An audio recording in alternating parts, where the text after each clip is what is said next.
I'm Matt Handy, and you're listening to My Last Relapse. Richard, how are you? I'm good, man. How you doing? I'm good, man. Thank you for coming on. Where are you right now? I'm in Barcelona, Spain. Okay, and you live there, right? That's where I live. Okay, so Yeah. let's take it back, right? You're from LA. You grew up in LA. You grew up in the Valley. Tell me what it was like. The What Valley, dude. was your upbringing like? You know, let's do the addiction talk real quick. Like, what did that look Yeah. like? Incarcerations, gangs, all that.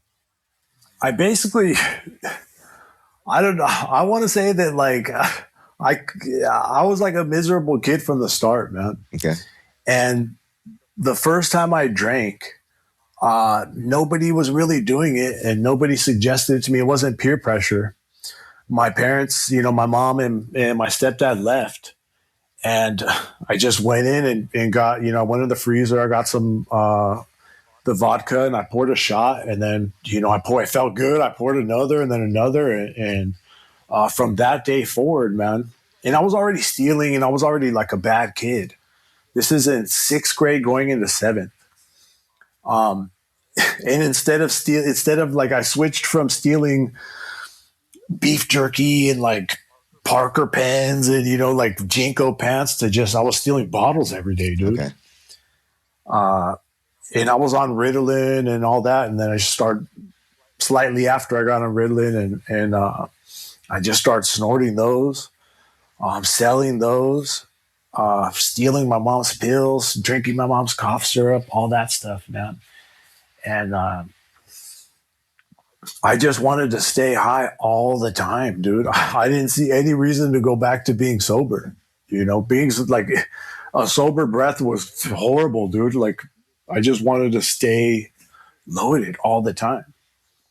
And I sucked in sports, relatively to everybody else. And all I had going for me was just drinking and using, man. Mm-hmm. Selling drugs and just doing that. And then when I started selling the pills to like the homies, and that's a long story too, but that got me into like them being comfortable giving me harder drugs. Yeah. Then, I was just doing meth, and I was high every day. Yeah. And up until the day I got sober, unless I was busted or,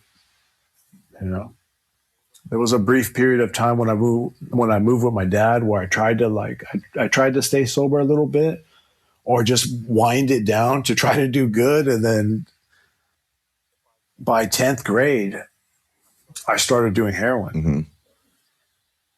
And I had always thought that, like I said, I was doing meth, I was smoking weed every day, and I always thought like addiction, like I can't get addicted to anything because I could stop whenever I wanted to.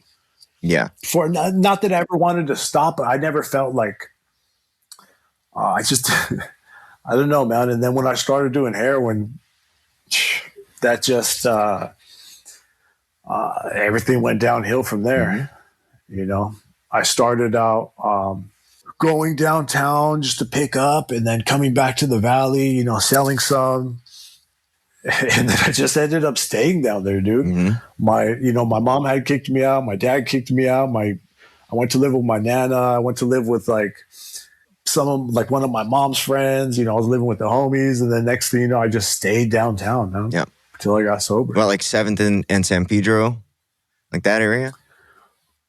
I only went to 7th and San Pedro like in the nighttime because I was more around like Broadway, Spring, because back then Spring and like 5th and Spring was like where it was at, and 5th and Main and all that. And I only like to go to San Julian like because you couldn't score once it turned dark. You had to go to San Julian. So, but yeah, I spent a lot of time there too. Yeah. Yeah, I've got some Skid Row stories, but so it's a fun place, man. Yeah, I mean the homeless thing is crazy, right? Like, because I was intentionally homeless, right? Like, I would get kicked out of places. So this is what it was. I got us kicked out of 7 places in like 14 months. And my girlfriend and I at the time, who's now my wife, we had a conversation. We were just like, this isn't fucking working, and it's getting in the way. And, you know, like when you really do the math, it's like over 20 grand that we could have spent on heroin.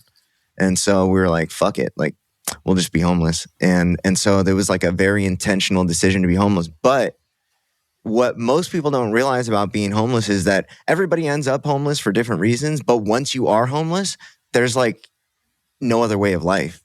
That is like what you want to do for the rest of forever. That's what I wanted to do for the rest of forever, until at least I went to prison or died or whatever. I got, it's funny because people are like, oh my God, you were homeless. Oh, that's so sad. But like, I kind of agree. It wasn't really that bad, man. And I was having fun, especially when you can, I was doing what I wanted. I mean, I was sad in a way that like I had been abandoned by my family and like forsaken. But as far as like what I wanted to do, just like using and just being on the streets and being with the homies and just, it didn't suck till it started to suck, man, till just you hit that point. Yeah. How long were you homeless for? So somewhere around 17 till I was 22. Okay.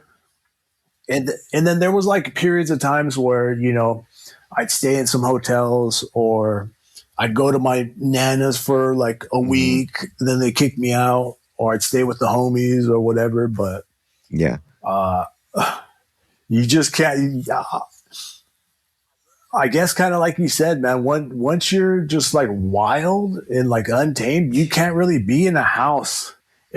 You can't be in anybody's house, dude, or a part of you're just like, I got to be out there just, Yeah, for sure. What year were you born? 82. Oh, yeah. So, dude, I try to explain this to people because I was part of literally like the year after me, everybody got cell phones in high school, right?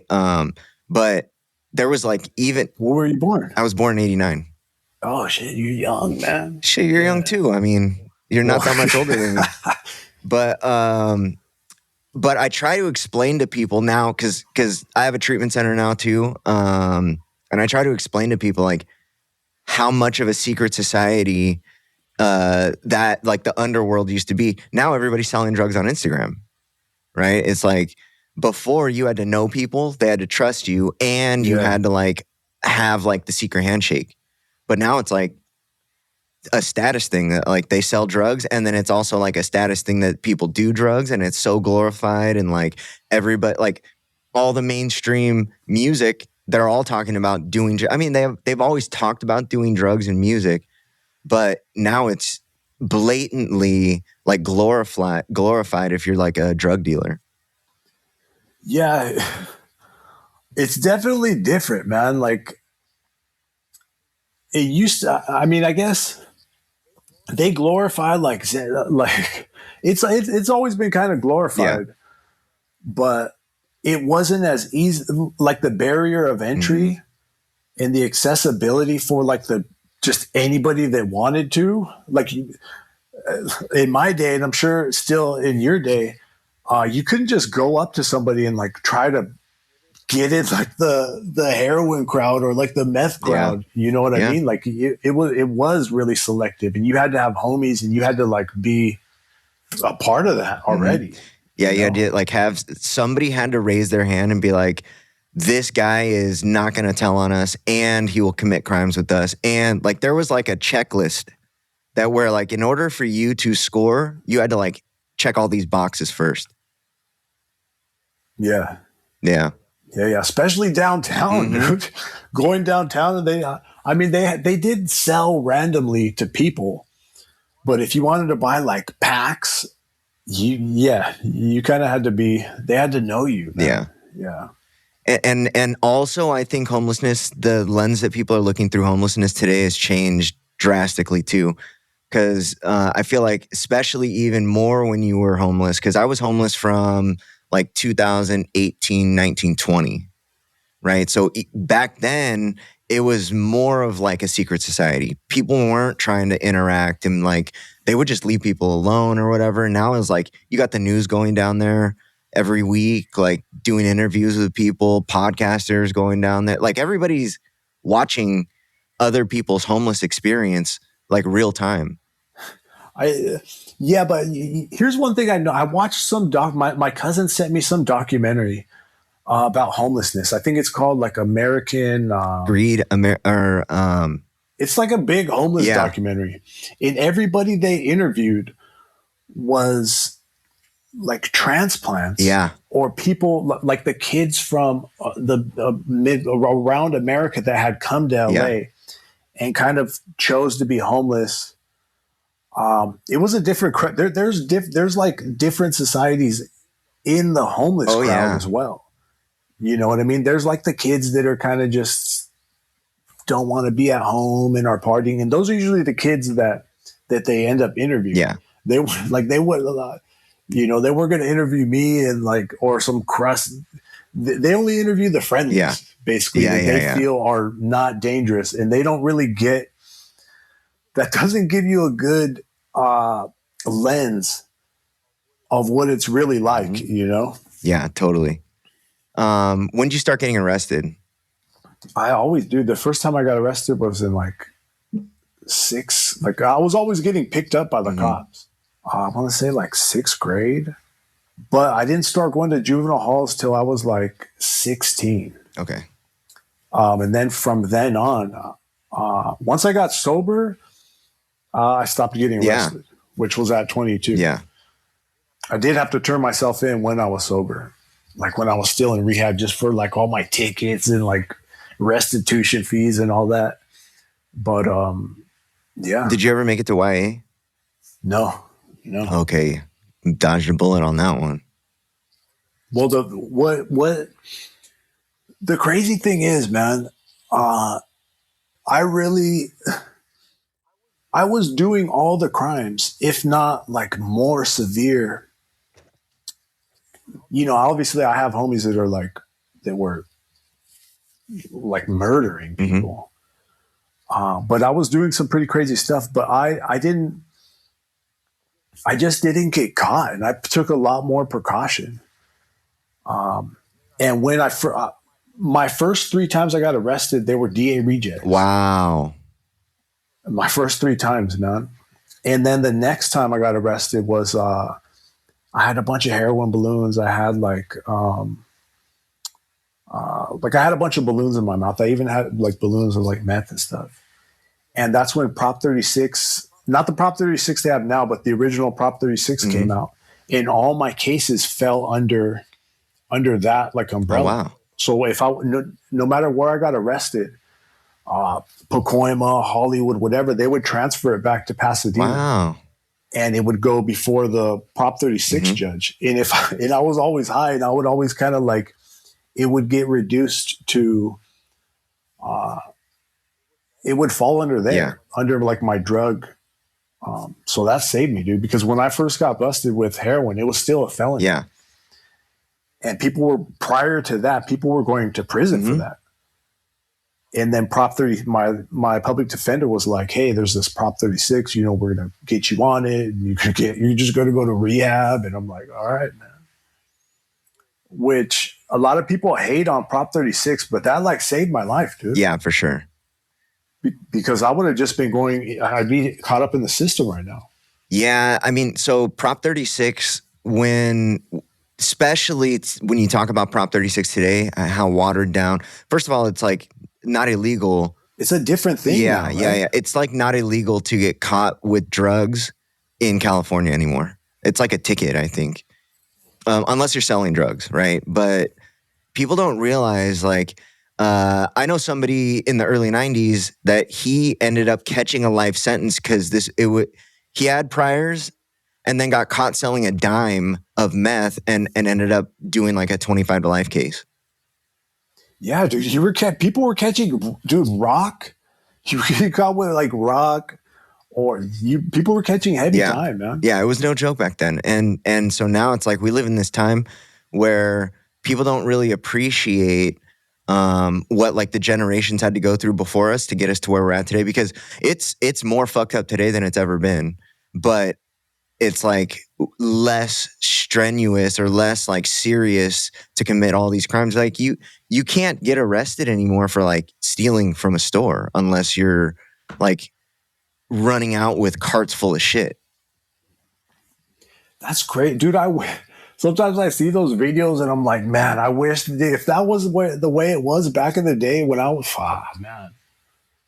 You just run out. People are running out with like Louis Vuitton bags and just everything, man, and they can't say nothing. I have a bunch of petty thefts too. Yeah. And like fights with security guards and like neighbors trying to like hold me down, and from petty thefts, man. Now you can't. They just let you. Yeah, go, I'm you pretty know? sure there's like laws around. Oh, you know what? It's I know I don't know them, but I've heard of people suing security guards, security companies that stopped them from stealing. I don't know what's going on with all that, man. That's like that's some crazy stuff. Isn't it? It's a whole paradigm shift compared to like, because I grew up in the 90s, right? Where that was kind of like the height of the crackdown. And then right after, like, it just got so bad, they were locking everybody up. They were locking everybody up for a long time. And then there was year violations, 8-month violations, 16-month violations. And the prisons were just so full. And everybody was a felon. And they were like, this is not working. And now it's like, everybody's still a felon. They're just not being charged with anything. Honestly, like, and I think there needs to be like some, like a little bit. I don't know about any of us, like all like that politics and like all the stuff that's going on. There needs to be like a certain level of fear. Oh yeah, of committing crimes. You know what I mean? Like, if nobody's afraid, it's bad, dude. Yeah, I mean, we're watching it in real time, right? Like San Francisco, there are entire multi-billion-dollar corporations that pulled out of the whole city. Walgreens, CVS, there are none, right? You can't go to downtown San Francisco anymore and like walk into those pharmacies anymore. They're gone. Why do you think that? Why do you think they're? I have my own like. Why do you think they're doing that? Yeah, I think that they are corralling people, right? That they want people in certain areas. And the best way to do that is like decriminalize a bunch of shit like in this specific area. And so now like everybody's just in the same area doing the same shit. But then like in downtown San Francisco, I spent a lot of time up there in like the early 2000s. And it to this day is one of my favorite cities, right? And it was just super dope to be there. And like I would stay at the King's Hotel, and there would be like at like 7:00 p.m., there would be a guy that would show up on the corner with a backpack, and I would watch him out of my window. And he would show up with the backpack, and people would line up down the street, and he would empty his backpack, and then he would just dip for the night. But he would come to that same corner every night, and people would line up around the corner. And what do you have in his backpack? Crack. Yeah. He was giving it away. No, he was just selling it right there. Yeah, he was selling it right there. Yeah. And and cops are driving by, and like people are walking by, and I'm like, how is this being allowed right here, right now? And I was happy because I would walk downstairs, buy a sack, go right back up to my room. But in my head, you know, I was a teenager at the time. I'm like, why is this happening? And then I watched the downfall of the city, and I was like, oh, they started small. Like they kind of like just turned a blind eye, and then they decriminalized it, and now it's just it's like a fucking post-apocalyptic wasteland, right? And this is one of the richest cities in the country. Sometimes I feel like, just having been just like a real estate investor, sometimes I feel like they do that to like destroy on a long-term scale. Oh yeah, long-term to just plans. destroy like certain areas. especially with like downtowns, dude. Downtown San Yep, Diego, I was about to say that. downtown LA is going to be like some of the most valuable real estate on earth at some point. So if they can wreck it and buy that up, man.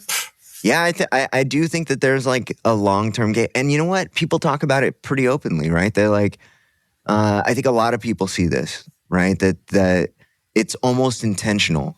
Like, why are you letting homeless people have open fires in abandoned warehouses if you don't want them to burn it down? Yeah, here comes my cat, dude. Get out of here, man. It's like the frog in the boiling water, man. Yeah. And I saw that. That's one of the things I saw as soon as when COVID hit. And you know, we were living in Well, first I was living in Woodland Hills. Okay. And there was so much homelessness. And I was like, I always wanted to live here, south of the boulevard, like a beautiful house. And then just the homelessness was so not even homeless like me and you homeless, like insane zombie running after my wife, my now ex-wife, and my kids. The cops doing nothing about it. Yeah. Which they obviously, like, I know, like I have friends that were a part of that division, the Topanga division, and they want to dude, believe me, they want to like bust heads and clear things up, but they're told to not do anything for whatever reason.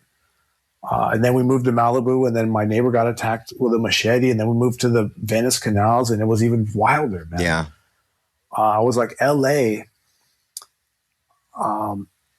what's happening in LA is only going to get worse. Mm-hmm. And then what's happening in LA is going to spread throughout the United States.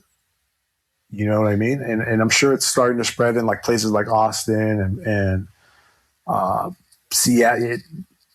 That, like, whatever you want to call that, that's going to be all of America soon. Yeah. One thing that I haven't been doing adult shit for very long, right? Like I got arrested for a bank robbery at the end of 2020, and I've just really been adulting for a couple of years now, right? But one of the things that when you're actively addicted and you're homeless, or when you're not participating in society and you're on the outside looking in, you can kind of glean things that other people just take for granted. And one of the things that I've also noticed is that the West Coast, and then certain little cities that you hear, like New York, Miami, shit like that, the West Coast sets the pace for like what the rest of the country is going to do in 10 years. Yeah. Not just in like styles and what happens in New York and LA, maybe now starting to be like Miami, spreads, and especially with social media. Oh yeah. Now, like I said, like over here, when I first came to Europe, like 10 years ago, everybody was European, dude. Everybody dressed like really formal. And I showed up in Vans and Levi's and hoodies, and I had to buy nicer clothes because I stuck out so much.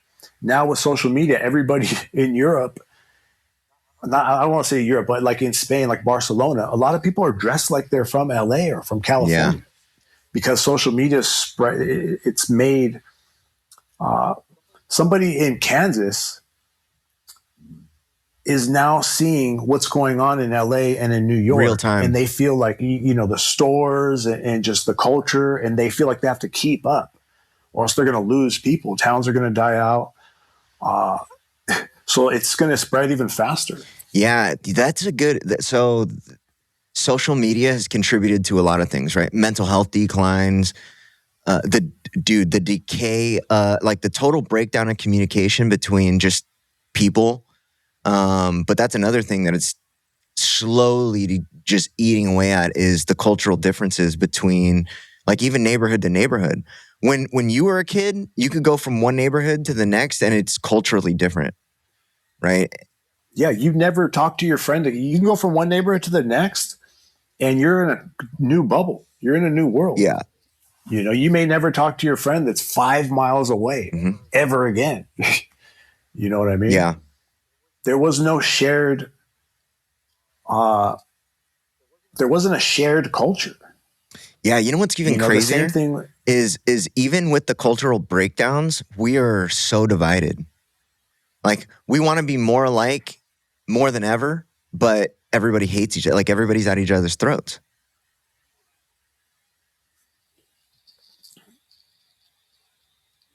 I think everybody just wants to be popular and be known on social media and on, dude, just, I mean, even like the only reason I got on like TikTok is because I realized after I wrote my book, I'm like, I have to be on here, dude. Now it's the standard for anybody. Like, you can't get a book deal. You can't get anything unless you have like a social media presence. Yeah. And that's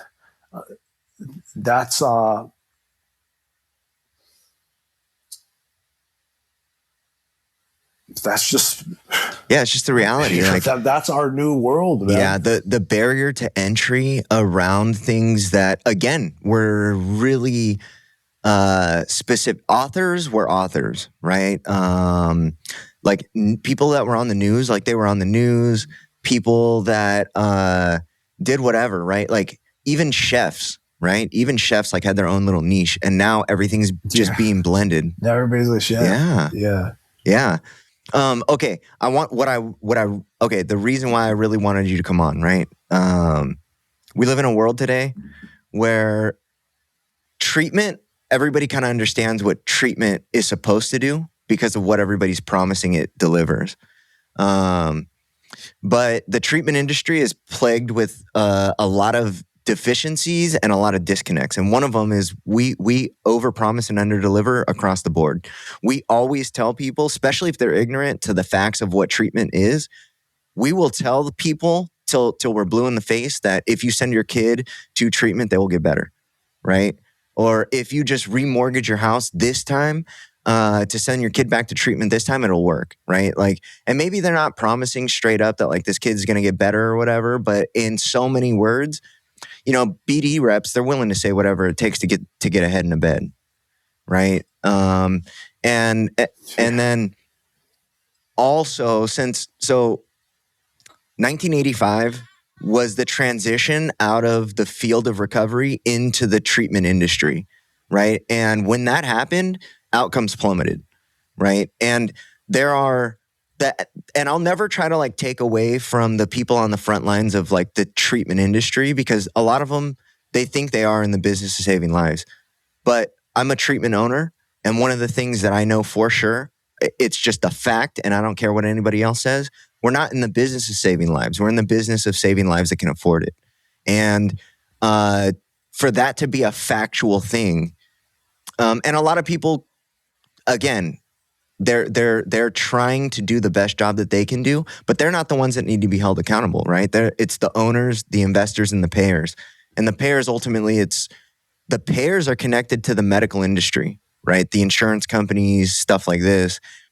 They're the people that set the pace for what is promised and what's delivered. And I think that most people are really, even within addiction professionals, are really just ignorant to what the reality of the industry that they're a part of. They're just a small cog in the clockwork. Yeah, for sure. So, I heard you talking about just kind of touching, just really lightly touching on some stuff. And not a lot of people speak that language, right? Because they wrap their identity up in, they work in treatment, right? And so when people like us start saying stuff like that, what they think we're saying is that we're attacking their identity.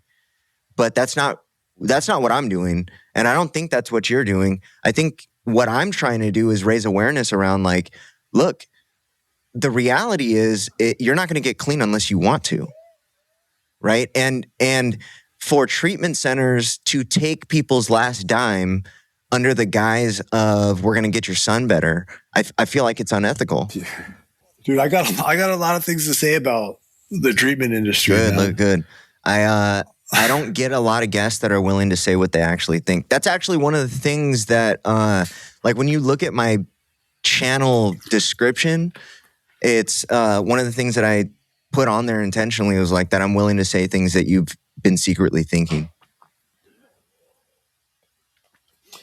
Well, a lot of people, I mean, here's kind of just like I don't even know where to start, but I'll just say this, that only really the only people that are really aware is the owners. Yeah. Like you said, right?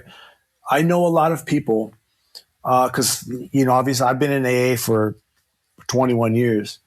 And back home, a lot of the people that were a part of my like home group and just people I knew were counselors and like staff.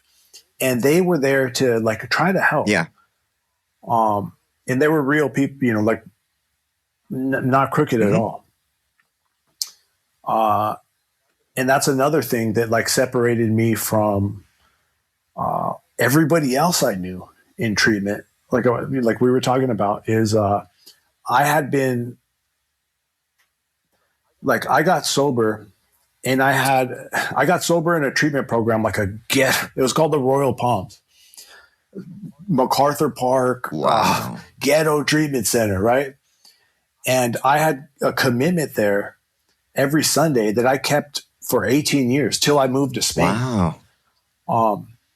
So when I was going there, I always had a bunch of sponsees that they were leaving there. They needed a sober living and just like I had a funnel of people that I was speaking in prisons and camps and everywhere. So I had a bunch of clients organically that were just, I always had sponsees and like I had clients before I needed clients. And when I got into that industry, I already had like money. I had rental properties. I had another business. I didn't need any money from treatment. And in fact, I lost a lot of money like the first year. I was just scholarshiping people like crazy, dude. I opened up a sober living and, dude, I was like, dude, I just want, like I was taking people in, as long as you were willing, wanted to get sober, I would help you. Yeah. Because I was so grateful for having like been fortunate that that was like a way to be of service. And when I opened the outpatient, and then I started having to follow like DHCS guidelines. And then when I was doing it, when I was running the program myself, I would do what I had to do to help people. Yeah. But when it got bigger and I brought on partners, not financial partners, but just it got bigger than I knew what to do with. And I couldn't run it ethically and right by myself with, one or two other, like I needed people that knew what they were doing. But with that came, we have to do everything legally and by the book and ethically, which if sometimes it's like, you can either help people or you can do things the legal way. Yeah.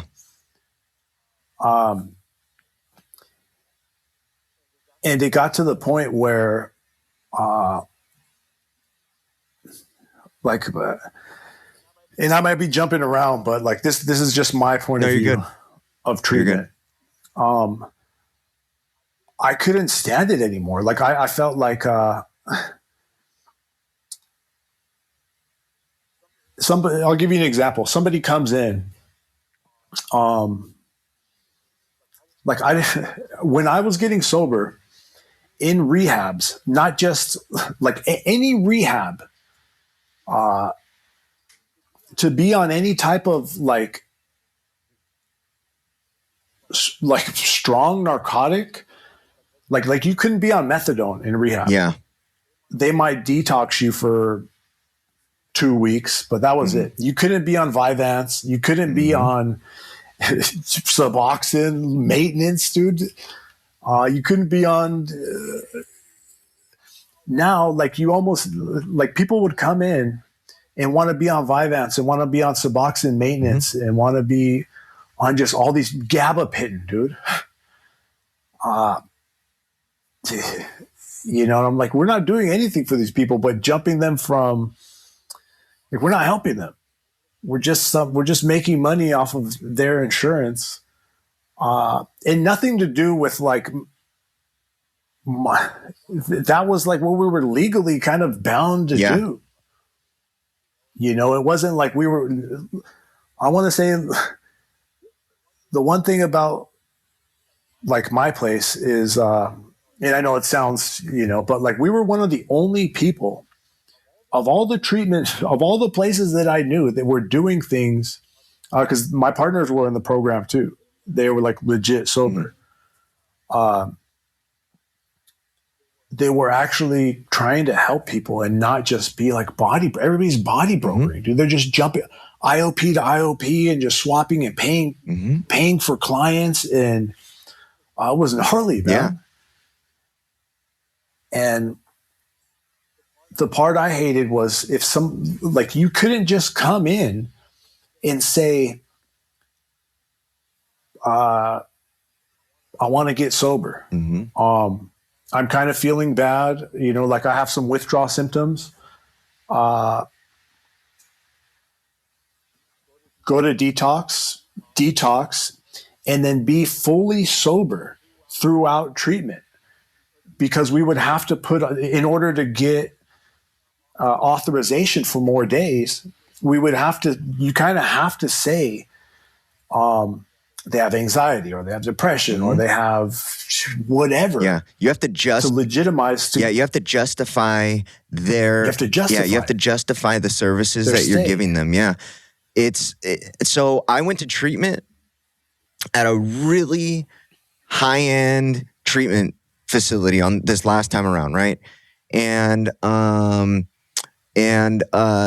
got a hold of my chart afterwards. Like I went to treatment in Austin, and then I came back to Houston for IOP, and I got a hold of my chart for some reason.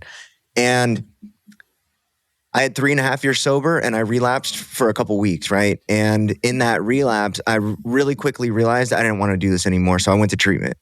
And I got a hold of my chart, and my attitude in treatment was, I am fucking happy. I'm super good. I'm glad, whatever. Like I'm helping. I'm talking about, I'm doing like teaching people about the book, and you're all positive and feeling good, right? Yeah. And your notes were something different. Dude, and I got a hold of it, and they were like, because, you know, you have to meet the criteria. And what it is it's on a scale, right? And they'll say like, how are your triggers? How are your cravings? How is this? Are you suicidal, homicidal? Are you depressed? Anything like that? And it'd be like 0, 0. You can't be like, I'm feeling good, man. Yeah, it's all good. I was like 0, 0, 0, 0, 0. And I got my chart, and it was like, and it's just 1 to 7, right? And like half the time it'd be like 7s for anxiety, 6 for triggers, 3 for cravings. And I'd be like, and this is before I wanted to get into the treatment industry. And in my head, I was like, dude, what?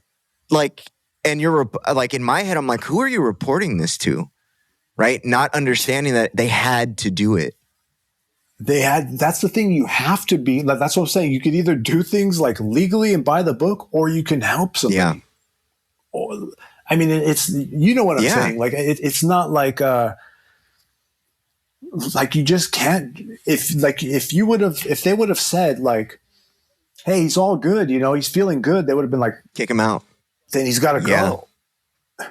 I was in treatment for 1 full year, and I didn't pay anything. And it was just off of, they used Medi-Cal, and when Medi-Cal ran up, they used GR. Yeah. And hey, you know where I went? When I got booked for that bank robbery, I went to Delancey Street. Delancey Street, dude. That's another good one too, because people are in there long term. 3 years. I had to go for 3 years. Dude, I used to look down on those places, but now, if my kid was ever to, some reason, be forced into, like, they became addicts and they were forced to go to treatment out there, I would send them to like a Delancey Street, Salvation, all the places that I used to clown, man. I'm like, those are the last, not the last, but like those are solid places. Yeah. Man. The best treatment episode I ever participated in was 7 months at the Salvation Army. Yeah, I'm not even religious, dude, but the Salvation Army could help dudes, man. Me neither. I'm not religious, but it was so have you ever read this book? No. Okay, it's Slaying the Dragon, but look who wrote it. It's William White, right? Do you recognize that name?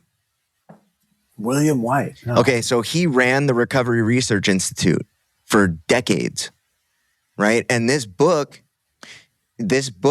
talks about the transition out of the field of recovery into the treatment industry and just wrecks, and the reality of it is, it's like I said, we claim to be in the business of saving lives, but we're not. We're in the business of saving lives that can afford it.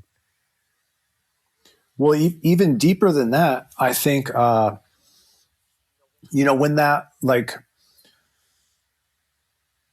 when I was in treatment, it was still, you can still come in homeless with nothing and stay for a year and not be on no meds, dude. Yeah. And leave off no meds. Because you couldn't stay with us unless I scholarshiped you, which I used to do as well. Yeah. Unless you were on meds. Yeah. You had to be in the typical, I used to argue with like the doctors and our clinical director because gabapentin, Seroquel, like this cocktail that we have to give these people in order to stay. And when a doctor tells you, I can't tell them, hey, you don't really have to take any of that. We just kind of have to prescribe give it. you that. Yeah, but when a doctor tells somebody, hey, you need these medications, people really take that to heart. And they stay on those medications, and then they don't realize that when you come off them, you're going to have like some sort of a withdrawal. You're going to feel like crap. And when, I guess it goes back to like that Obama, when he signed that like CARE Act, 2008 parody and all that. He handed everything to insurance companies and like pharma. So now I think that treatment, unless you're like rogue or unless you're like really in tune and willing to lose some money, you're just a machine. Like a treatment is a machine for either people to get rich off insurance or to feed the like pharmaceutical companies or something, dude. One of the things that blows me, okay, so Harmony Grove is my treatment center, right? And we're buying a 148-bed residential, and we got a 38-bed detox on the same property. But I have been open since July, and I have scholarshiped like 85% of our clients, right? And I work with the doctor. He is also in recovery, right? And he's also a neurologist that was forced into recovery. Like in order for Dr. Shaw to stay a Dr. Shaw, he had to get clean, right? And so the lens that he looks at addiction through is through a neurology lens. And one of the things that I've always wondered about, that I've always been like, why does this happen? He has drawn a line in the sand around it where he's like, why are we diagnosing and then prescribing according to that diagnosis for people who are just coming off drugs, and we're diagnosing them with anxiety and depression? Of course they're depressed. Yeah. Of course, dude. That's what I used to say, man. And I used to, like, people would be like, well, I feel depressed and I feel like anxiety. Yeah, dude, you've been using for like 20 years and you've been sober 2 weeks. Yeah. Of course you're going to feel depressed. You should, dude. You got to pay the piper, man. And I'm glad you said about the scholarship, because like one of the things when people started noticing me in treatment, in the treatment industry over there. Oh, I want to work with you. Rick, how can we? I used to tell them, like, okay, how many scholarship beds do you have, man? Oh, we don't really do that. I'd be like, we're in the different industries then, dude. Because, like, if I could, I would scholarship everybody. But you can't. You need money. You got to stay open. It's got to. The money is the blood that keeps it going.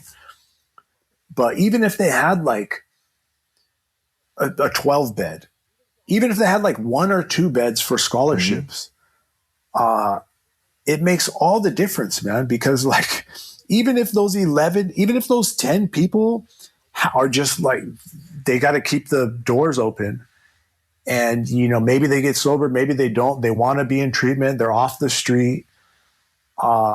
It's really the 2 people, the scholarships that I used to say, like, the pay people are so that I can scholarship people that are willing. Yeah. Dude, so that's good, man. Yeah. And the more beds, the more you can, more you got to play with. Yeah, for sure. I mean, it's so, like I said, dude, I was just homeless 5 years ago. I have no like professional acumen. I have no business experience. I have no formal education. I have none of that. To me too, man. Like my education came from the streets. It came from prison. That was me. That was my education. My family, they all went to college. I'm the oldest of 10 kids. They either got married, the girls got married and the guys went to college or whatever, right? My education, the path that I went down was, I went to prison. I was on my way to prison at 18, right? And then 3 prison terms, multiple homeless years. This was my education. And the only thing that I could do with this education is what I'm doing today, right?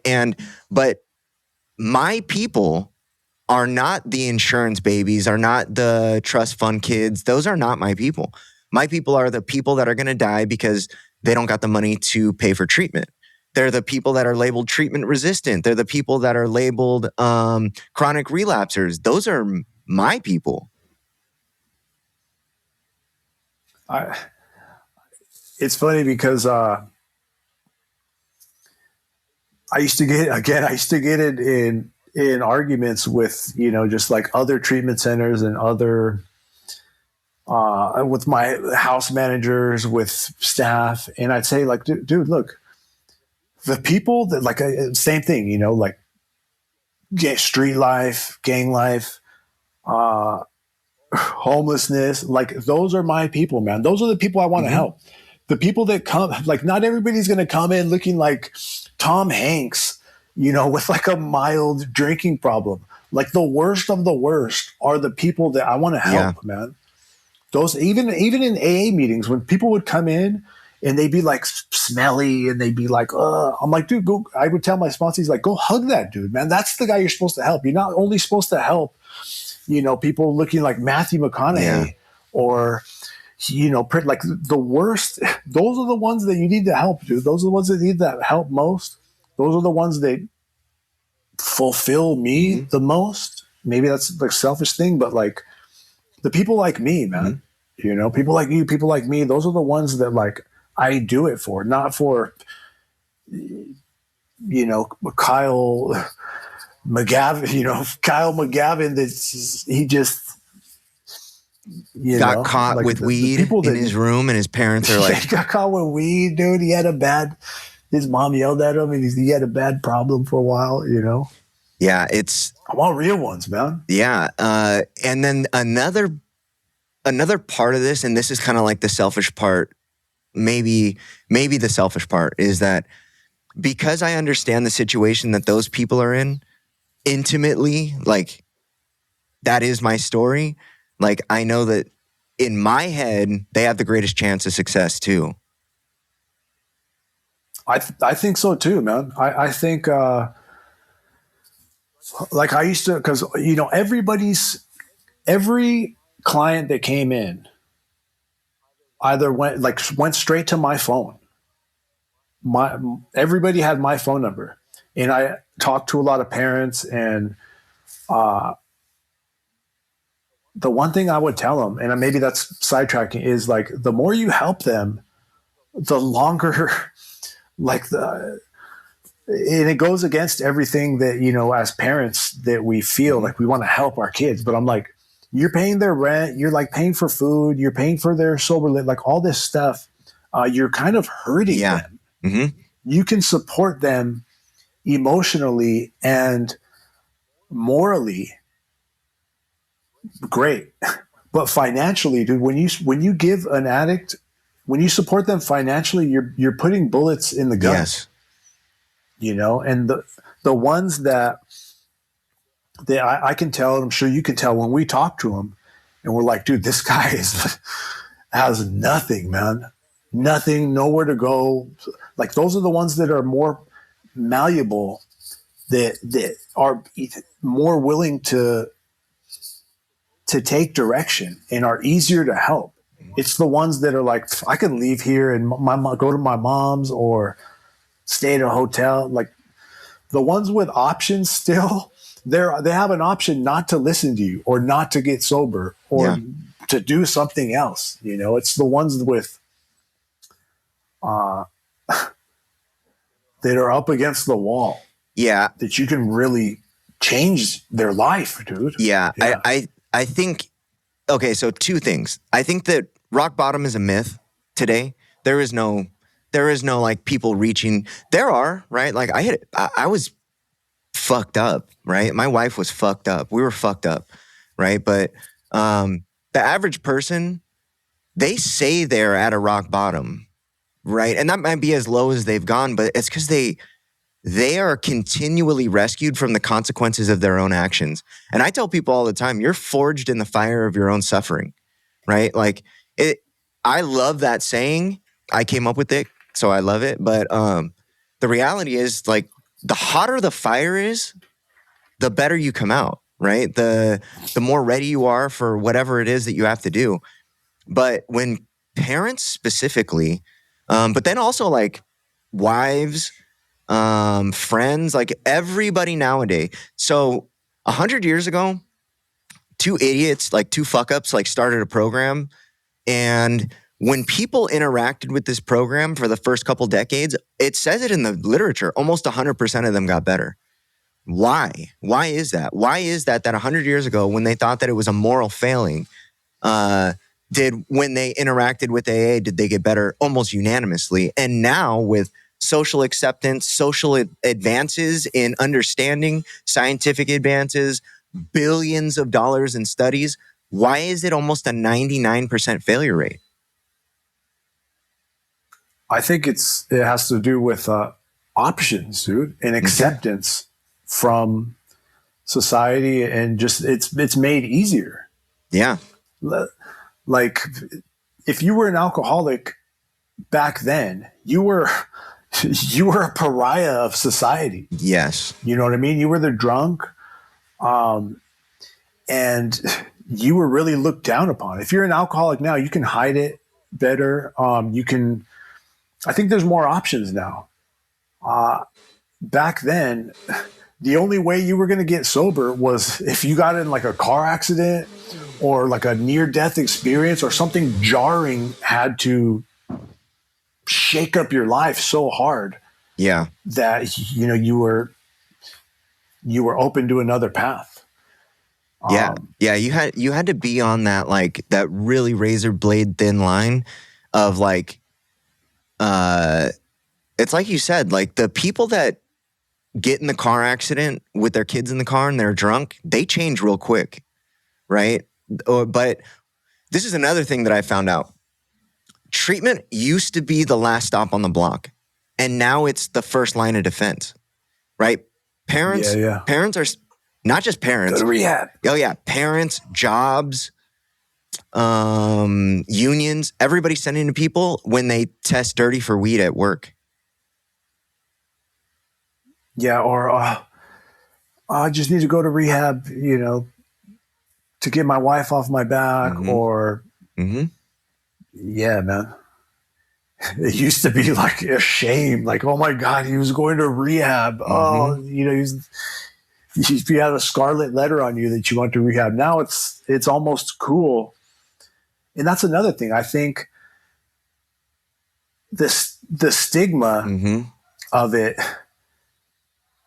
has its good and bad, because now it's like, okay, before, if you were an addict or an alcoholic or you were going to rehab, there was a certain amount of shame involved in it. Yeah. And when you take that shame away, that's cool. It helps some people, but it also makes it acceptable, and then makes its way into pop culture and into music or into the movies or whatever, that you have people that are going to rehab or being an addict is not a bad thing anymore. It's almost like a cool thing to some people. Yeah, it's almost another box that gets checked off, right? Like, so I'm like here's the thing is I can't talk to other people that I interact with daily about this stuff, but I know there's information out there. So I just research stuff, and like I look at statistics and the Recovery Research Institute and like what is actually going on and all this stuff. And it's like, so one of the things that I saw was that every American adult, right? So let's say there's 200 million American adults in the United States, right?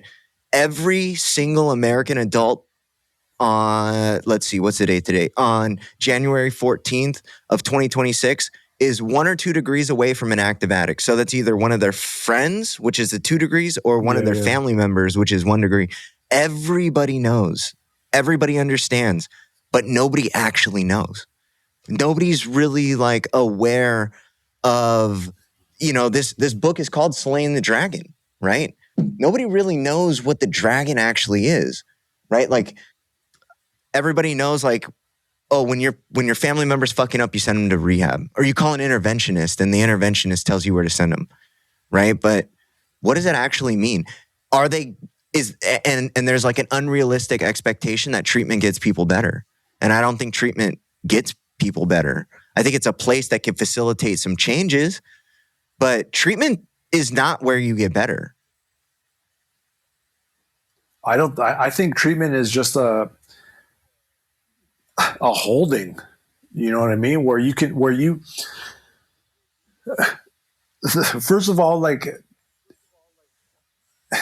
a lot of parents, this is the sad part, man, is people would, moms would call me, husbands, wives. I'm sure you've dealt with this too. And, oh my God, my son, he's an addict. He's all strung out, whatever. Take him. Help him, please, just help him. And then you put him in the program, and the mother and the son is under the impression that, okay, I just got to go to these groups. Yeah. From 9 a.m. to 3:30. And then that's supposed to work. So why isn't it working? Why do I keep relapsing? Why do I, not realizing that's just kind of a structure. The treatment center is just like the vessel. It's a structure that it's after all the things that happen as a part of the treatment program that's what matters. You know what I mean?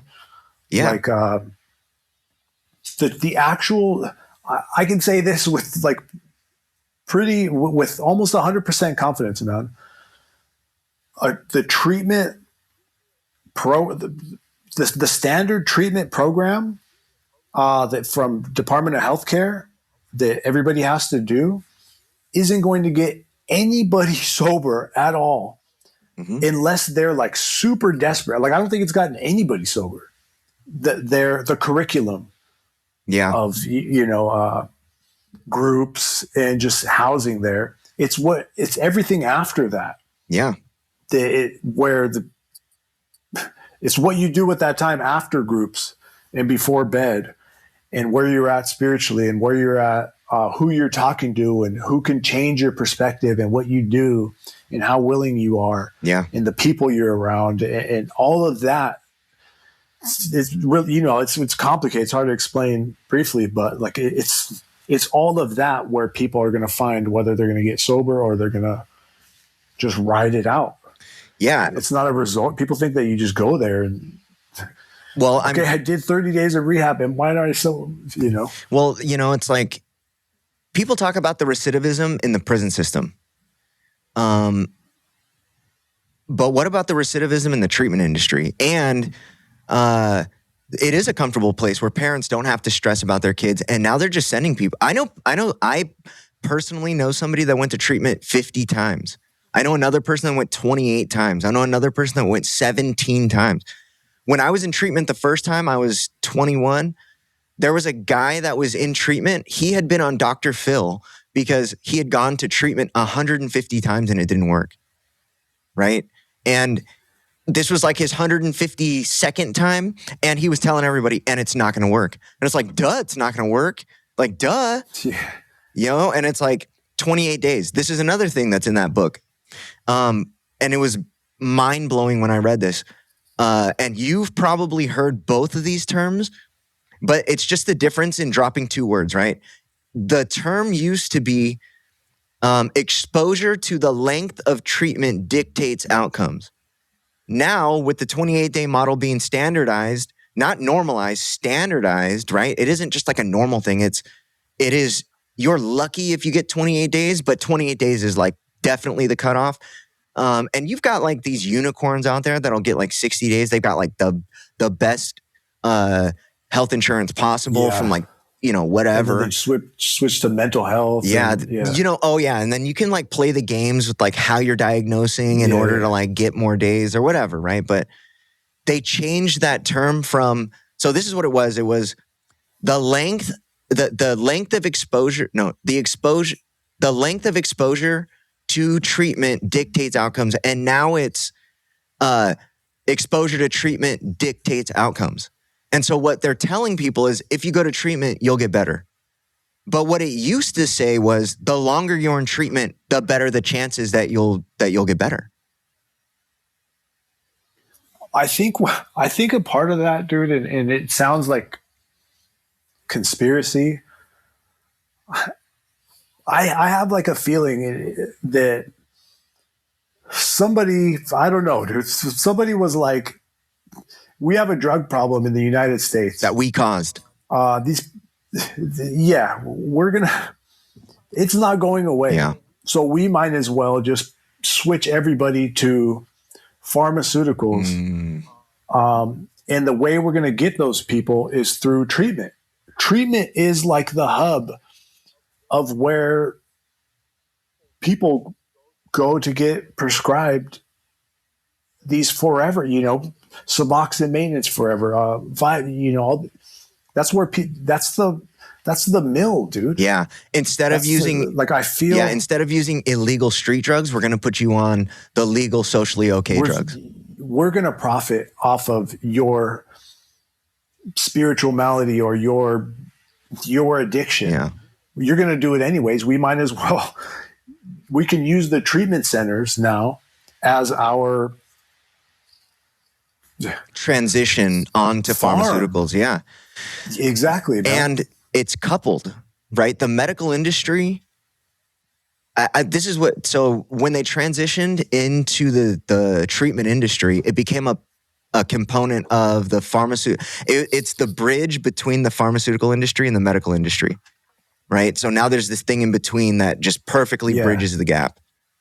Yeah. And insurance companies. Yeah. Well, and insurance companies are above. So it's like insurance companies, treatments in the middle somewhere, and then pharmaceuticals and the medical industry. And it's crazy. If you follow the money deep enough, what you'll find is that the single biggest owner of treatment facilities in the United States is BlackRock. And they also own insurance companies. I think like when you couple all of that, like what you just said, and then you add in liability. Yeah. Just nobody's getting like it. You have to be a unicorn. You have to be like, you got to be so willing. Like you have to be to a point. And I know like the rock bottom thing. I think it's much easier for people that are at a rock bottom. I don't think that that's the only way you can get sober.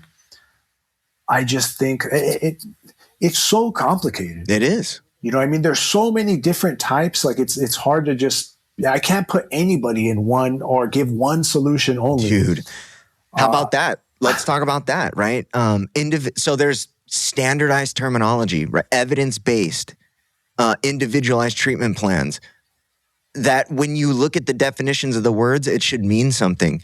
But all it really translates to into reality as far as the individualized treatment plan is that somebody created a treatment plan for you, and then you just go and do what everybody else does. There's nothing individual about treatment at all. This treatment, I will laugh at like the treatment plans. my role. So after my partners came in, I was done with the treatment industry, dude. I wanted to sell it. I wanted to like get rid of it. They came in, and I saw that they were like actual sober people and knew what they were doing. And I was like, okay, I kind of like what they're doing. Mm-hmm. They're the only ones I had met that weren't crooked. Yeah. Can I add something to that? So my own. Can I add something before we? Yeah. It is the owner's responsibility. It's my responsibility. Everything from the owner. Yeah. It's my responsibility. You're the leader. Yeah. I'm the captain of this ship, and I set the pace for the product that we deliver. And so my executive director, my clinical director, my medical director, they're all in recovery. Long-term recovery. Dr. Shaw's got 12 years. Annette Martinez has like 20-something years. Scott Kindle has 15 years, right? They're all AA. I'm not an AA person. They are all AA people, right? And they're all ethical. They're all whatever. But they all got sober for completely different reasons, but they're all doing this for the same fucking reason. They really want to help people. And it took me over a year to find the right people they were all in recovery. And like when I look at like what they're delivering to the clients, it's I have to look at myself in the mirror at night and say like, am I fulfilling my obligation to my clients? Right. And I don't think that most owners even could answer that in the affirmative. Well, here's the thing with that. A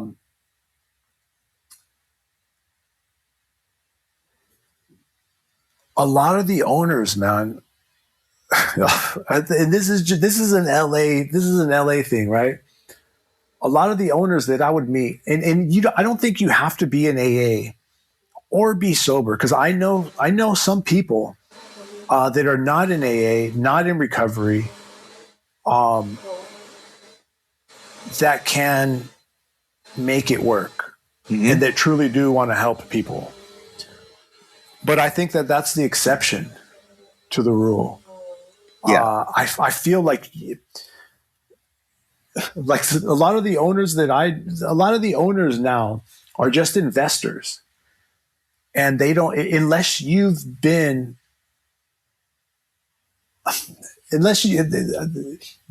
don't hold me to this, but unless you've been an addict and you know like that spiritual torture, or that like, unless you've been there, for somebody that's just an investor and treating it like they don't understand, like, oh, he just smoked some weed. The guy was just smoking some weed. I'm not going to kick him out for that, or I'm not going to, it's not a big deal. You know, if you're an addict, or he's just drinking a little, he only drinks once in a while, he's doing better. And his insurance is paying me, $5,000 a day. I'm not going to kick him out. You see it through a different lens. Yeah. And when you have somebody in AA, and they don't have to be in AA or in recovery, but you need that lens. Mm-hmm. You need a certain style of heart and way to look at addicts and alcoholics to be able to help them effectively. And you can't look at them the same way you would look at any other problem on earth. You know what I mean? Yeah. Like, it's a specific it's like almost like an art to helping addicts and alcoholics, because they're going to be some of the nastiest people to you sometimes and give you the worst problems. And you may lose money you may be doing it for free. Yep. A lot of the people I helped were the ones that were for free and cost me money, and I had to keep bringing them back in, and they stole the TV, or they, you know what I mean? Like, yeah, a good client doesn't mean the highest paying client. Yeah. And you can't really make that make sense to an investor person or somebody doesn't have the heart of helping addicts and alcoholics. Yeah. Another thing that I say pretty often now on the pod, because I've only been doing the podcast for 4 months, right? And my niche in the podcast is recovery. And the majority of people that I've talked to are recovery professionals. And I'm starting to move out of that because I can't have these conversations with them without them getting offended, right? I can't tell them like that we're not actually in the business of saving lives, because I don't want them to misconstrue what I'm saying and then think that I'm attacking them. I'm not, right? But we need to zoom out a little bit. But this is my philosophy on it, is that you can sacrifice lives to make money, which everybody does, or you can sacrifice money to save lives. I think going back to what I was saying was when they took over, they kind of ran. At some point, they took over operations. Yeah. Right. So I had little to do with operations, day-to-day operations. Like, they were handling groups and notes and all the clinical stuff. My only job, aside from like a face man, was to, these people are here. They're in our facilities. They're in our sober livings. They're in our detox. They're in our they're residential. They have to be in group from, 9 to 1, or if they're in PHP or whatever. After that is my job to I basically would just go in and show up to all the houses and talk to people and try to figure out, okay, this guy's just here as like an IOP hopper. Mm-hmm. This guy has no intention on getting sober. This guy, I don't know. And I would try to find the people that I can actually help.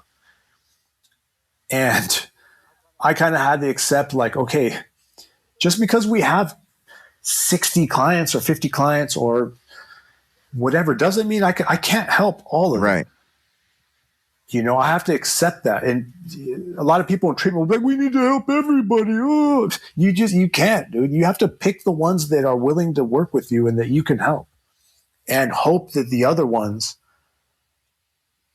don't die or stay long enough, or you can plant seeds for later. Because you can talk to somebody and you'd be like, this guy's, I don't have much hope for him today, right now. I could be wrong. People thought that about me. Yeah. But this guy over here, I only have so much energy.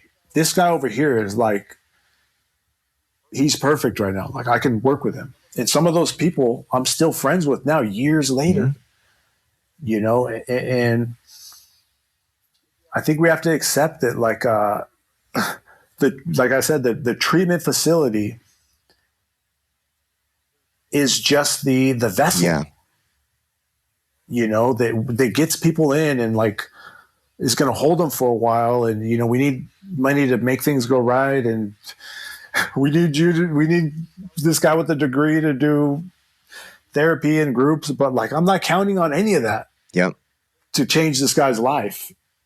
Like, I have to get in there. The owner or the staff have to get in there afterwards and really get hands-on and deal with people on a personal level. Mm-hmm. Maybe, 3 a.m, 8 at night, after group,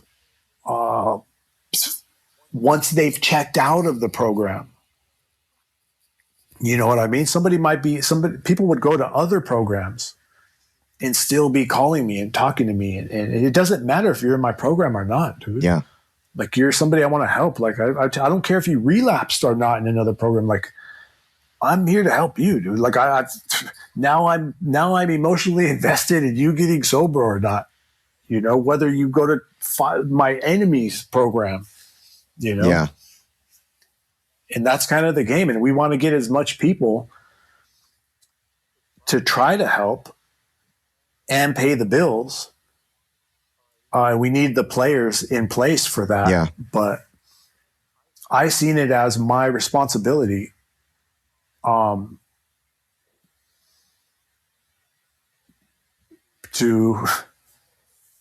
do something, you know what I mean? I couldn't just be hands off and be like, okay, group's running cool, you know, like now I gotta help these people after in my windows, Yeah. you know, what I can. Mm-hmm. Yeah, it's crazy. I'd been to treatment 7 times, right? And a lot of it was state funded, good treatment, right? State funded, Delancey Street, Set Free. You know Set Free? Phil Aguilar. It was like a bunch of bikers started a treatment company back in like the 90s or whatever. But it's like a VOA, right? It's like a victory outreach type thing.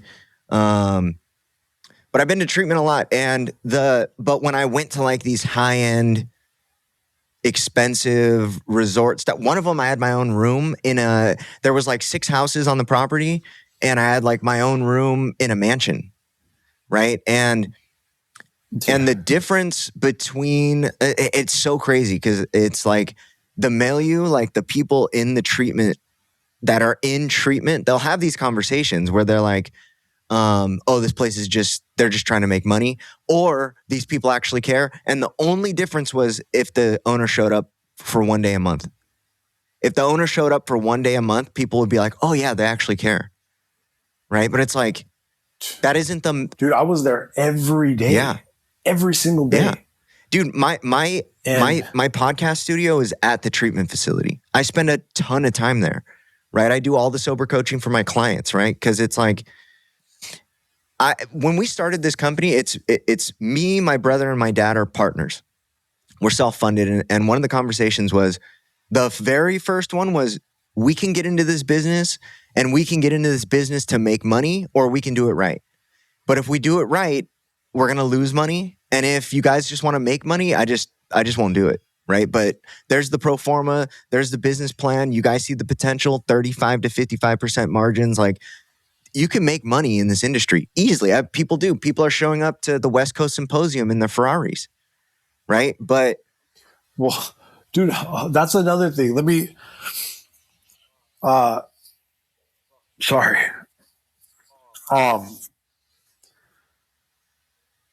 Those like symposiums and all that stuff, man, the people that I see there, the people that I see taking awards, the people that like at these, you know, in the like the galas of, you know, the like the events and the knitting circles, yeah, of the treatment world. Those are, dude, I'm not going to say all of them, because there's a couple good ones in there, mm-hmm. but all of them are just like better at hiding the crookedness, dude. Mm-hmm. You know, and or better at SEO, or better at it's not that they're helping more people or that they're more ethical. They make a bigger wave.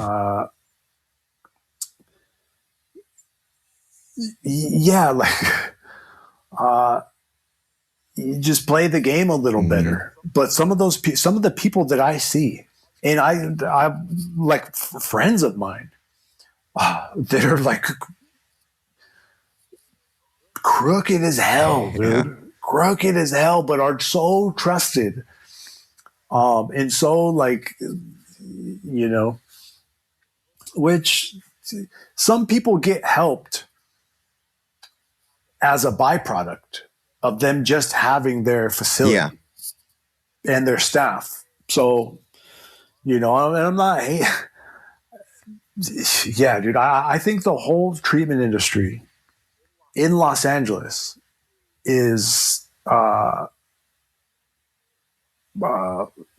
just a kind of a joke, dude.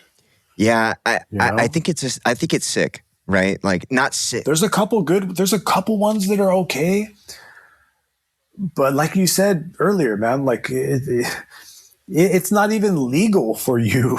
It's not legal or profitable for you to like genuinely help someone Yeah, unless you're willing to lose a lot of money. yeah, And the way I saw it is, like I said, I would tell people like, dude, I'll kick everybody out of this house. I don't care if it sits empty. I don't need $1 from this place.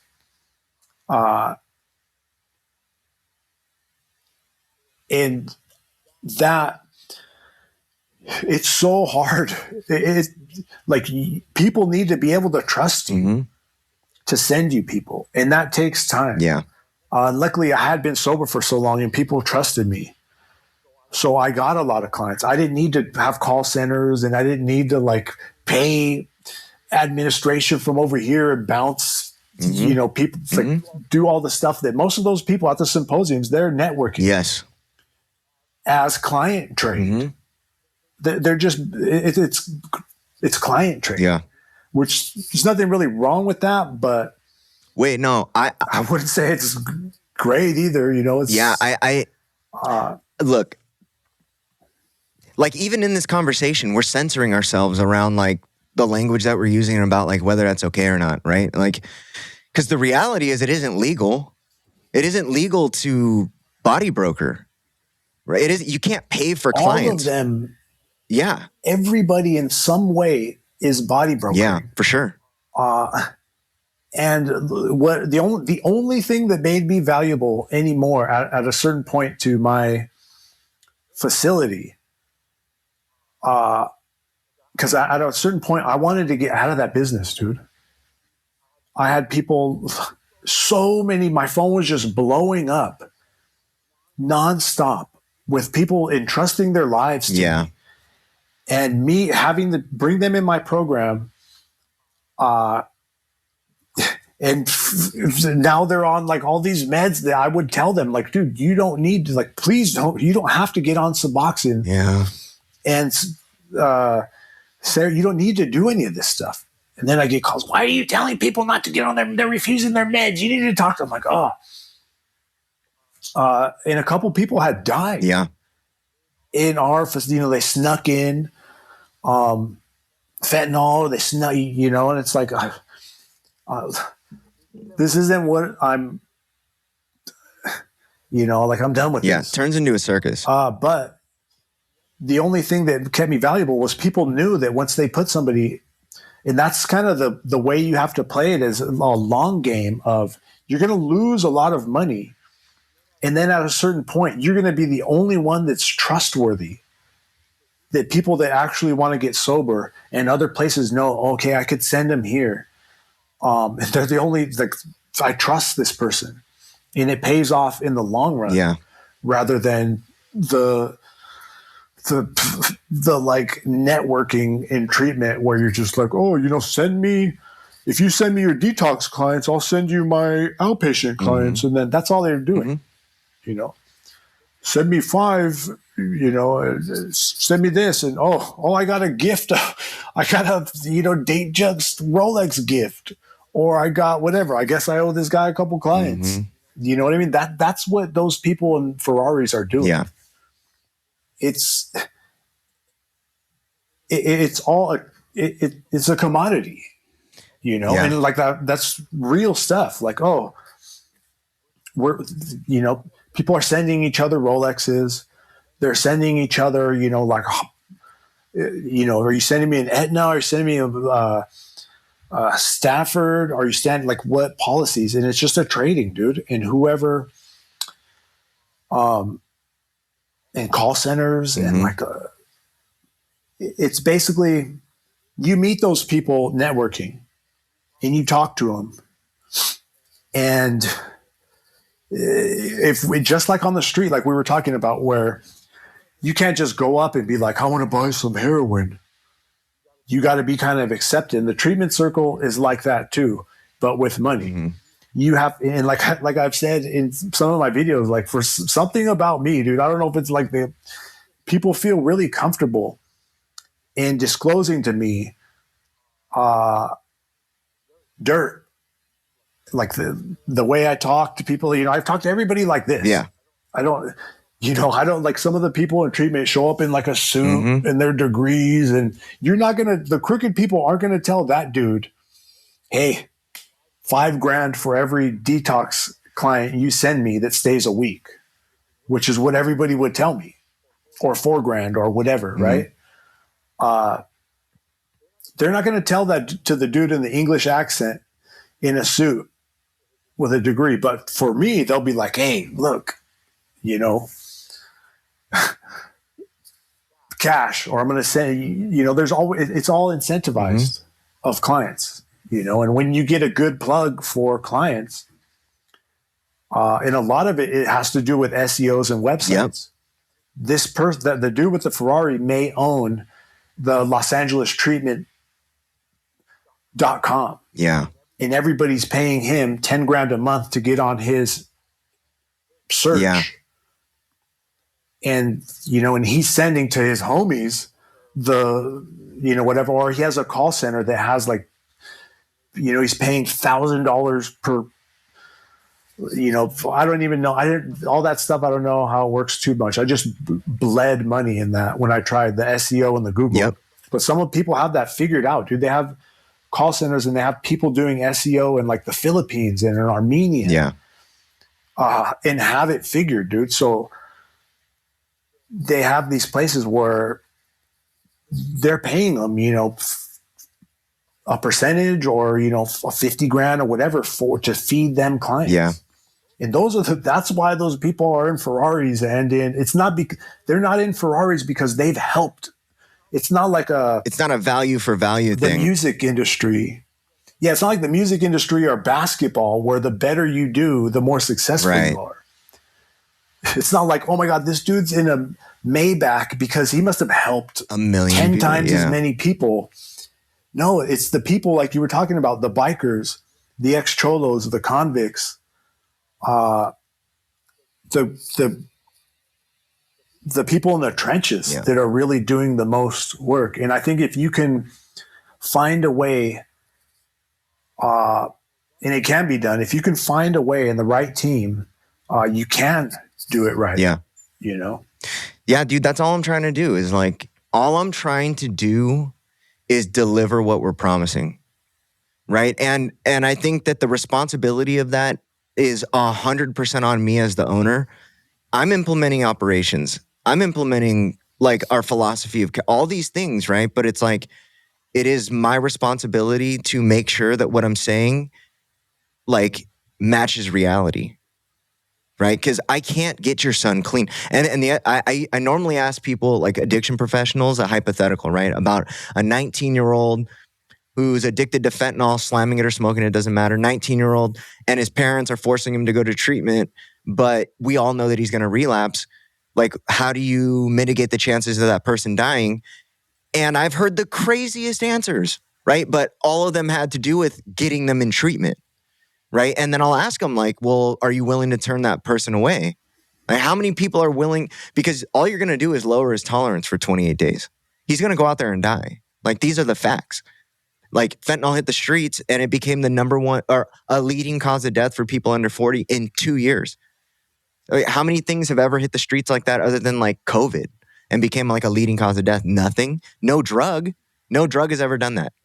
Right. And it's like, are you willing to turn away money because you're not ethically or morally comfortable with saying like to the parents, like, you're going to kill your son?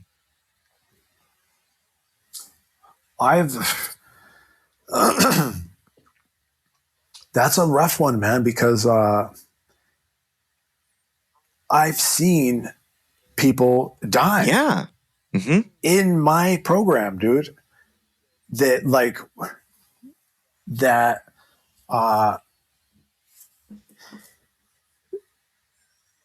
we took in like sometimes I didn't want to, staff wanted to take him in. Sometimes I wanted to, sometimes like whatever. It's hard to tell, but when you bring somebody in and they die from fentanyl, hey, I get a call.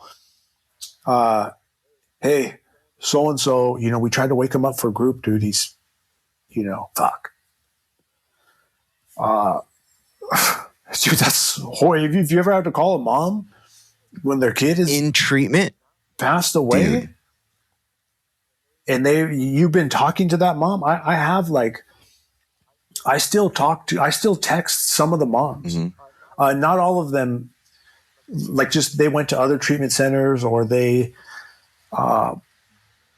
so I have an album in my phone, of just people that passed away, rest in peace, screenshot posts, of Facebook, or people, like, just things to, like, remind me and to I used to show other clients, like, look, dude, these are people, these are real people that, like, this happened to. And it's, think about it. I mean, you're in, like you said, it doesn't matter that, staff talked me into bringing him in, or we think he's willing this time, or he snuck it in, dude. He cheeked some fentanyl into the house, or none of that matters, dude. Somebody died in my facility. That goes to me. If not, like, it weighs on you. You're like, these people died under my care. Yeah. A couple. And it's like, and there was nothing really I could have predicted or done differently to prevent that. Yeah. You know what I mean? Somebody calls you, hey man, I'm so sorry. We're willing. And yeah, okay, I'll be on restriction for 30 days. Like, I want to get off. I don't want to be on any meds. I just want to. You're like, the only thing I can really do is, like, let's give it a shot. Yeah. Bam. And you're like, oh my God, I just changed this person's family. It's horrible, dude. Yeah. And that's one of the things I'm like, I'm going to write my book. I created my own program. And I'm going to help people, by proxy of my book,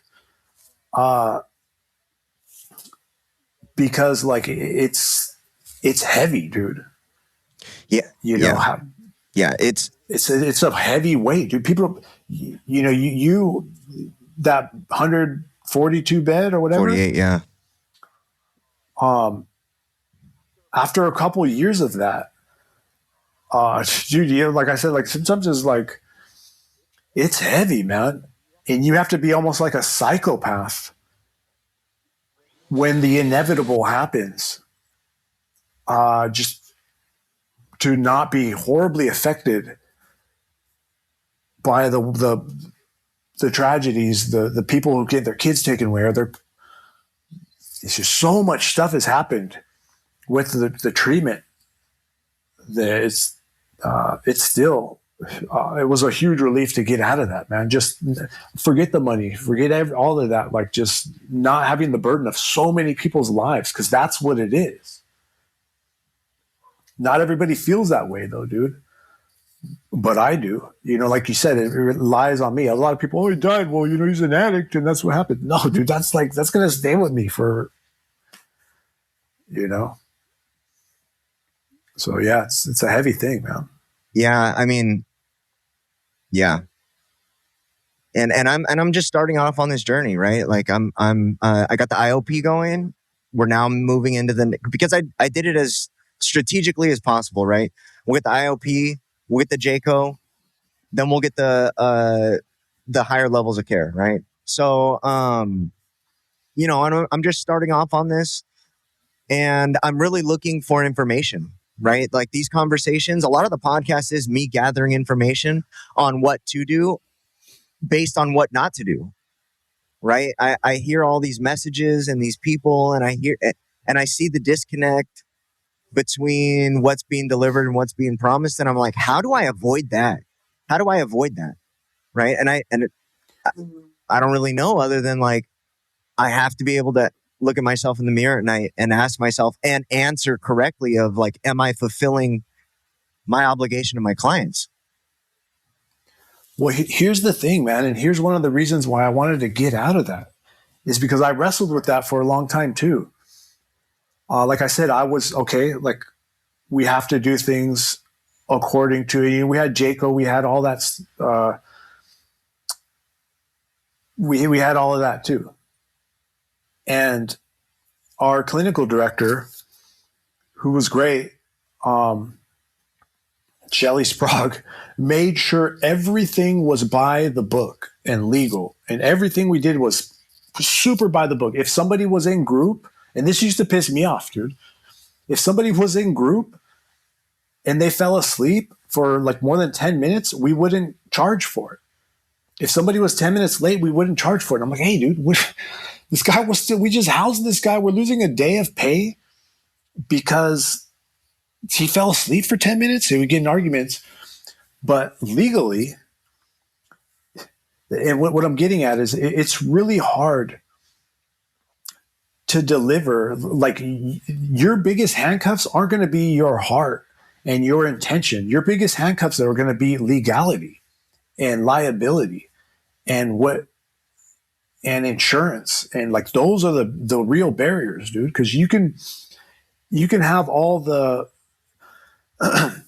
you're going to be boxed in really tight with what you can do, what you can and cannot do. Like, say somebody says, somebody's like, hey, I need help.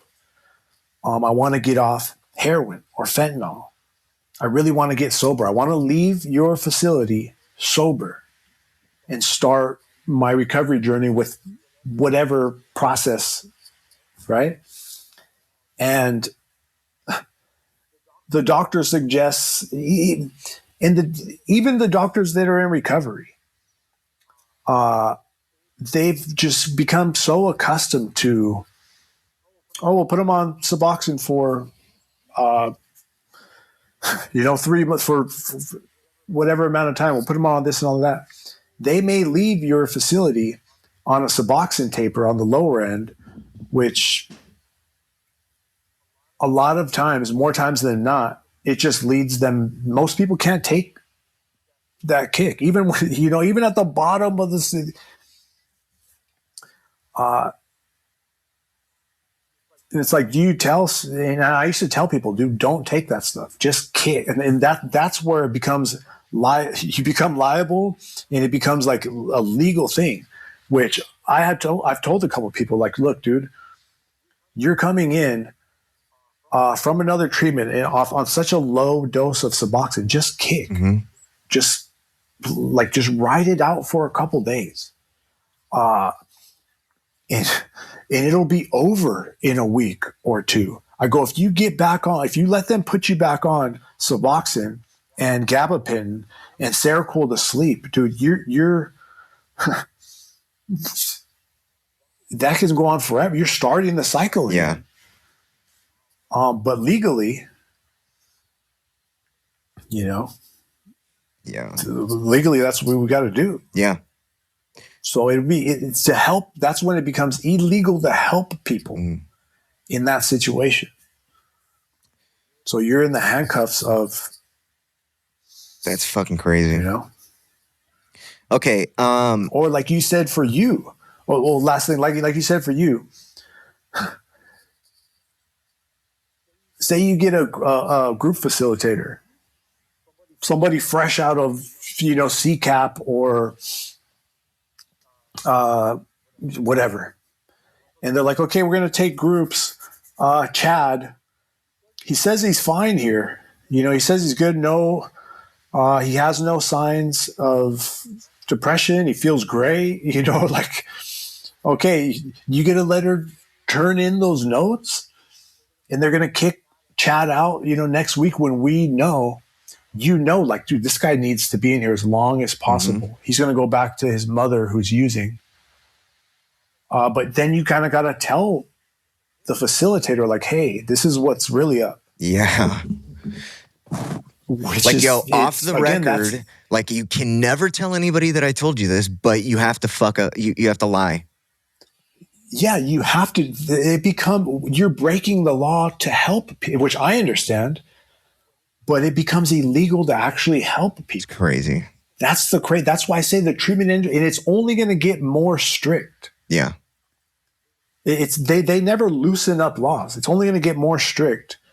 And guess what? If you fire that employee later on, yeah, now you got somebody saying, hey, this guy, I got something on yeah. you. And the same thing with clients, dude. Everything, it's all bad. It's all bad because you're forced into a spot where I can't help you. I can't not help you. I either need to accept that I'm going to be a criminal. Like I always tell my kids and people, like, doing the right thing is always the right thing, which is a regular quote. But sometimes you got to, in order to do the right thing, you have to break the law. And it's like, okay, I have to accept that. You're put in a hard spot, dude. You know, and you got to dance. You got to like dance around you got to be like Tom Cruise in Mission Impossible, dude, trying to get around these lasers of liability and insurance and legality and people trying to like what not to say to certain people because they could blackmail you later, which I've had people do.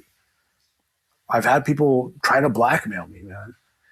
And all bad. That's fucking crazy. Okay, tell us about your book. Tell us about your program. Tell us about, like, how can people get a hold of you if you even want that? Like, what's up?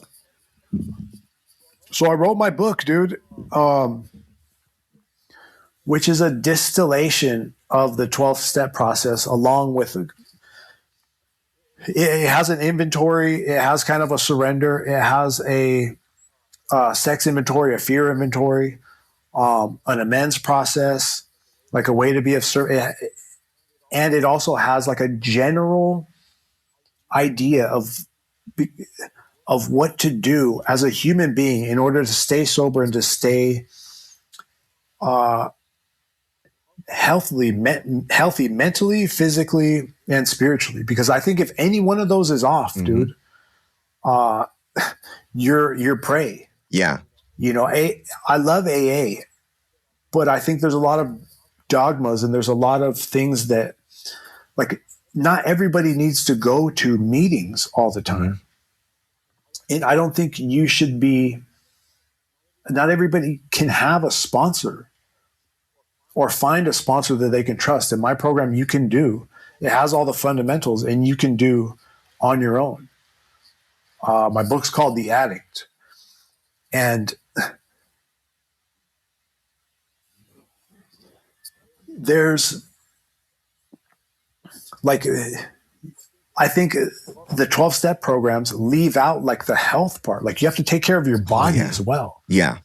If you're eating bad, you're going to feel like crap. And if you feel like crap, you're going to be lazy. And if you're lazy, you're going to become unhealthy. And then you're going to get depressed. And that's its own thing. And I address all that too in my book.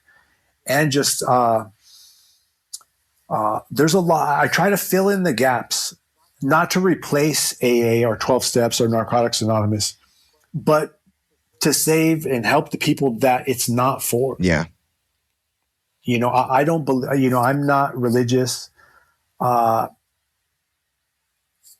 there's a lot of people that, you know, there's a demographic that I can help. Yeah. And then my book is perfect for.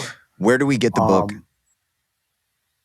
Amazon, Barnes & Noble, pretty much everywhere. Spotify, Audible, and anybody that messages me, I'll send them the audiobook free. Okay.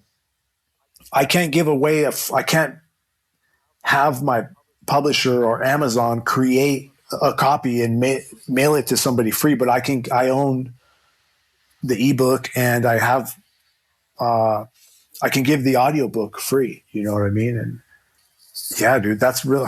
Like, I don't need to make, like, I just want to get it out there to help the people that I can, you know? Yeah. Well, I just bought it, and I feel like it's this, you and I are trying to address the same people. It is the people that get written off. It is the people that are sacrificed to make money, right? That I'm really worried about. Because that was me, right? I was written off. There was no hope that anybody else could give me that I could inherit that would have saved me. I had to do it on my own. There was no way around it. I had to get to that place where I was looking at doubling my lifetime in prison. I had to get to that place where I had to go to Delancey Street. Yeah, that's when you accept you're going to be in there for 18 months, 3 years, man. You've pretty much signed off. Like, there's nothing. You're in that spot. Yeah. Man. Okay, dude. Well, thank you again for coming on. Let's definitely do this again, because I feel like we could have these conversations for hours. So if you're cool with that, I'll definitely like to have you on again. Yeah, dude, my pleasure, man. I could talk about this stuff, and there's a lot of other things that, like, I can get into as well, man. So yeah, thank you for having me. Yeah. Thanks for listening to My Last Relapse. I'm Matt Handy, the founder of Harmony Grove Behavioral Health, Houston, Texas, where our mission is to provide compassionate, evidence-based care for anyone facing addiction, mental health challenges, and co-occurring disorders. Find out more at harmonygrovebh.com. Follow and subscribe to My Last Relapse on YouTube, Apple Podcasts, Spotify, and wherever you like to stream podcasts. Got a question for us? Leave a message or voicemail at mylastrelapse.com. If you're feeling overwhelmed or struggling, you don't have to face it alone. Reaching out for support is a sign of strength, and help is always available. If you or anyone you know needs help, give us a call 24 hours a day at 888-691-8295.